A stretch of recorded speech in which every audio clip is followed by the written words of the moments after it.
So year after year, you want to be saving money for the future, for retirement. But then how do you know when you've saved enough? Again, no hard and fast one size fits all rule there.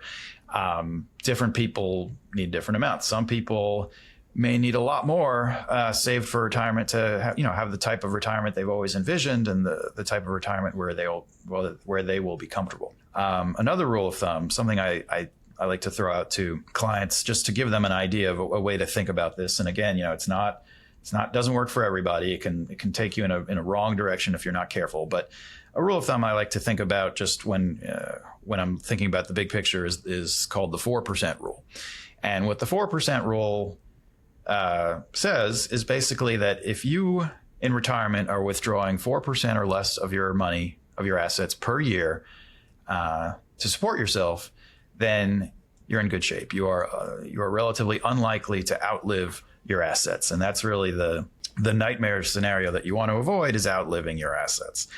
4% rule, right? So again, some numbers, for example, say you retire with $1 million, 4% of that would be $40,000. If you can live on $40,000 or less, then that is a good sign. If you can't, and you need to be withdrawing, $200,000 a year from your $1 million portfolio, you do the math, you're in trouble. You're going to run out of money pretty quickly. You're at significant risk of outliving your assets.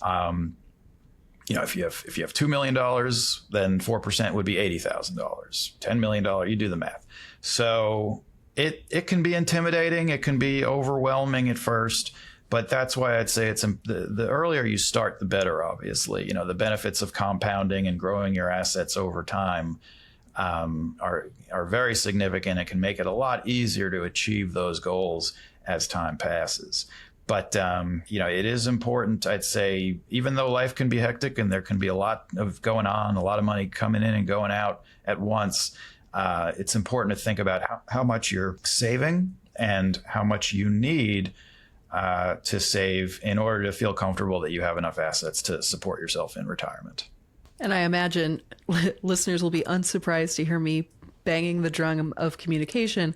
But for listeners who are married or who otherwise have family members that will be very integral to those future plans, you'll also need to have conversations about making sure you're on the same page for your intended lifestyle and your savings amounts and that sort of things too, right? Sure.